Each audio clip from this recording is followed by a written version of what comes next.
자, 여러분 안녕하세요. 경제학장 박사입니다. 우리가 교과서처럼 보는 그 유명한 블랑샤 거시경제학 책 있잖아요. 거기에 아주 재미있는 명제가 하나 나와요.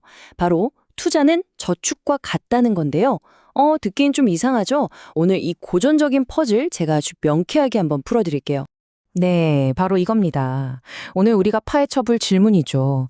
생산이 수요랑 같다는 거랑 투자가 저축이랑 같다는 게 과연 같은 말일까요? 우리는 분명히 재화시장 균형은 생산과 수요가 같을 때라고 배웠는데 교과서에선 또 투자랑 저축이 같아야 균형이라고도 하거든요. 완전 다른 말 같은데 정말 이게 같은 현실을 말하는 다른 표현일 뿐일까요? 자, 그럼 이 문제를 풀기 위해서 뭐 엄청 새로운 걸 할 필요는 없어요. 여기 부제처럼 우리가 이미 아는 것에서부터 차근차근 시작해 보자고요. 재화시장 균형의 기본 공식, 다들 머릿속에 떠오르시죠? 그렇죠. 바로 그거죠. 경제 전체에서 만들어낸 총 생산량 YX가 사람들이 사고 싶어 하는 총 수요 GX랑 정확하게 똑같아지는 상태. 이게 바로 재화시장 균형의 가장 기본 정의예요. 모든 분석은 바로 여기서부터 시작하는 겁니다. 교수님, 그럼 그 총수요 Z라는 건 우리 같은 가게가 쓰는 돈, 그러니까 소비 C랑 기업들이 쓰는 돈, 투자 I, 그리고 정부가 쓰는 돈, 정부 지출 G, 이 세 개를 다 더한 거 맞죠? Z는 C 더하기 I 더하기 G. 오, 정확해요. 바로 그거예요. 경제를 움직이는 세 주체, 가계, 기업, 정부가 원하는 거를 다 합친 게 바로 총수요 Z가 되는 거죠. 자, 그럼 이걸 합쳐볼까요? 균형 조건이 Y는 Z였고, Z가 C 플러스 I 플러스 G였으니까 이걸 합치면 짜잔! Y는 C 플러스 I 플러스 G라는 재화시장 균형의 첫 번째 공식이 나옵니다. 이게 바로 오늘 모든 이야기의 출발점, 그라운드 제로라고 할 수 있어요. 이 식은 꼭 기억해 두세요. 좋아요. 생산은 수요다라는 첫 번째 얼굴은 확인했죠? 그럼 이제 투자는 저축이다라는 두 번째 얼굴을 찾아 나설 시간입니다. 이 비밀을 푸는 열쇠는요, 바로 저축을 경제학에서 과연 어떻게 정의하느냐에 달려 있어요. 먼저 민간 저축, 그러니까 우리 같은 일반 가게의 저축부터 한번 볼까요? 이건 아주 쉬워요. 우리가 마음대로 쓸 수 있는 돈, 이걸 가처분 소득이라고 하는데 여기서 먹고 싶은 거, 사고 싶은 거 다 사고, 즉 소비하고 남은 돈 있잖아요. 그게 바로 민간 저축, S입니다. 간단하죠? 교수님, 죄송한데 그 가처분 소득이라는 게 정확히 뭐였는지 한 번만 다시 설명해 주실 수 있을까요? 그냥 버는 돈, 총소득이랑은 좀 다른 거죠? 그럼요. 아주 좋은 질문이에요. 이건 많은 학생들이 헷갈려하는 부분이거든요. 전혀 죄송할 거 없어요. 자, 보세요. 가처분 소득, YSD는요, 여러분이 월급으로 번 총소득, Y에서 국가에 내야 할 세금, T를 떼고 진짜 내 통장에 딱 꽂히는 돈이라고 생각하면 돼요. 말 그대로 내가 처분할 수 있는 소득이라는 뜻이죠. 아주 간단하죠? 자, 그럼 방금 배운 걸 한번 합쳐볼까요? 민간저축 S가 가처분 소득 빼기 소비, 즉 YD-C였잖아요. 근데 YD가 Y-T라고 있으니까 YD 자리에 Y-T를 쏙 집어넣는 거예요. 그럼 어떻게 되죠? 맞아요. S는 Y-T-C가 되죠. 즉 민간저축은 총소득에서 세금 떼고 소비하고 남은 부분이라는 거죠. 이 모양 잘 기억해 두세요. 잠시 후에 아주 결정적인 역할을 할 겁니다. 그런데 저축을 우리만 하는 게 아니에요. 정부도 저축을 합니다. 이걸 정부저축이라고 불러요.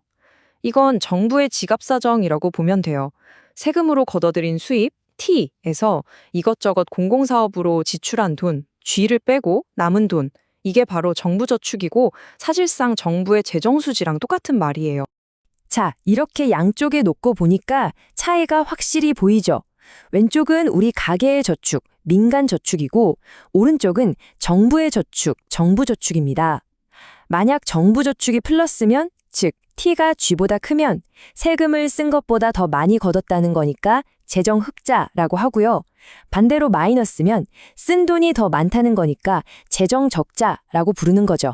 자, 여러분, 이제 준비되셨나요? 우리는 퍼즐의 모든 조각을 다 모았어요.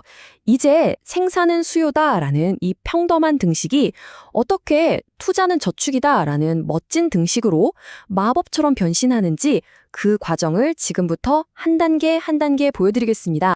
자, 모든 것의 시작점이었던 그 식 다시 한번 화면으로 불러와 볼까요? 바로 y는 c 플러스 i 플러스 g. 재화시장의 균형은 생산이 소비, 투자, 정부 지출의 합과 같을 때 이루어진다는 거 이제 확실히 아시죠? 이제 여기서 아주 간단한 수학적 트릭을 하나 쓸 거예요. 이 등식의 양쪽에서 똑같이 세금 T랑 소비 C를 빼주는 겁니다. 등식은 양쪽에 똑같은 걸 빼줘도 그대로 성립하잖아요. 그쵸? 왜 하필 T랑 C를 빼냐고요? 그 이유는 바로 다음 슬라이드에서 밝혀집니다. 교수님, 저기 왼쪽을 보세요. Y 빼기 T 빼기 C? 이거 아까 저희가 배운 민간저축 S 공식이랑 완전히 똑같은데요? 바로 그거예요. 야, 눈썰미가 대단한데. 맞아요. 우리가 T와 C를 뺀 순간 이 방정식의 왼쪽 변이 정확히 민간저축 S의 정의랑 똑같아져 버린 거죠. 자, 그럼 왼쪽을 S로 확 바꿔치기 해봅시다. 그럼 S는 I 플러스 G 마이너스 T가 됐죠. 이제 주인공인 투자 I만 남기고 나머지를 싹 다 왼쪽으로 이양시켜 볼게요.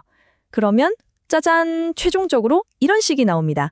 I는 S 플러스 괄호 T 마이너스 G. 이게 무슨 뜻일까요? 투자는 민간저축 S와 정부저축 T 마이너스 G의 합과 같다. 드디어 증명됐습니다. 여러분, 이건 그냥 수학놀이가 아니에요. 이게 바로 그 위대한 경제학자 존 메이너드 케인스가 우리에게 보여준 경제에 대한 엄청난 통찰입니다. 이 관계, 즉 투자가 민간저축과 정부저축, 즉 총저축과 같다는 이 관계는 너무너무 중요해서 경제학자들이 특별한 이름까지 붙여줬어요. 바로 IS 관계. 인베스트먼트의 I, 세이빙의 S를 따서 만든 이름이죠. 아니 근데 왜 굳이 이렇게 어렵게 식을 바꿔가면서까지 다른 관점으로 봐야 하는 걸까요? 그냥 Y는 C 플러스 I 플러스 G로 보면 안 되나? 그 이유는요, 바로 이 IS 관계를 통해서 우리 한 사람 한 사람의 저축하려는 그 마음, 그 결정이 경제 정체에 어떤 어마어마한 영향을 미치는지 알 수 있기 때문이에요. 자, 이 슬라이드에 보이는 복잡한 수식이 바로 불랑샤 교재에 나오는 IS 관계식이에요. 딱 보고 으악? 이게 뭐야? 쉽죠? 괜찮아요. 사실 이건 우리가 방금 유도한 I 이퀄 S 더하기 T 빼기 G를 그냥 더 자세하게 풀어놓은 것뿐이에요. 예를 들어 아까 민간저축 S가 소득에서 세금이랑 소비를 뺀 거라고 했잖아요. 그 소비가 소득에 따라 어떻게 변하는지 그 관계까지 다 이 식에 녹여낸 것뿐입니다. 즉 똑같은 균형을 그냥 다른 현미경으로 들여다보는 거예요. 방금 본 그 복잡한 식을 푸는 열쇠 중 하나가 바로 이겁니다. 1-C1. 자, 여기서 C1은 뭐냐면요. 소득이 100만 원 늘었을 때 나 이 중에 80만 원은 써야지 라고 마음먹는 비율, 즉 한계 소비 성향이에요. 그럼 1-C1은 뭘까요? 그렇죠. 100만 원 늘었으니까 20만 원은 저축해야지 하는 비율, 즉 한계 저축 성향이 되는 겁니다. 바로 우리 개개인의 이 저축하려는 성향이 경제 전체의 소득, Y를 결정하는 아주 중요한 열쇠가 된다는 거죠. 자, 그럼 오늘 우리가 이 긴 여정을 통해 뭘 발견했는지 핵심만 딱딱 짚어서 정리해 볼 시간이네요. 그리고 다음 시간을 더 기대하게 만들 아주 재미있는 질문 하나를 마지막에 던져드릴 테니까 끝까지 집중해 주세요. 오늘 강의의 핵심 결론은 바로 이겁니다. 재화시장의 균형을 설명하는 두 가지 표현. 생산은 수요와 투자는 저축.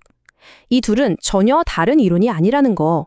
그냥 동전의 앞면과 뒷면처럼 똑같은 경제 현실을 다른 각도에서 설명하는 것뿐이라는 거죠. 둘 다 Y는 C 플러스 I 플러스 G라는 똑같은 출발점에서 나온 논리적으로 완벽히 동일한 식입니다. 그리고 우리는 투자가 총저축과 같다는 이 중요한 관계를 IS 관계라고 부르기로 약속했고요. 자, 그럼 마지막으로 여러분의 상식을 한번 뒤흔들어 볼 질문을 하나 던져보겠습니다. 만약에 우리나라 모든 국민이 갑자기 아끼는 게 최고야 하면서 다 같이 저축을 늘리기로 마음먹었다고 쳐요. 그러면 상식적으로 나라 전체의 저축 총액도 당연히 늘어나겠죠? 과연 그럴까요? 이 질문에 대한 답은 아마 여러분의 뒤통수를 탁 칠지도 모릅니다. 이게 바로 그 유명한 저축의 역설이라는 문제인데요. 이 흥미진진한 역설, 다음 시간에 저와 함께 풀어보시죠. 오늘 강의는 여기까지입니다. 감사합니다.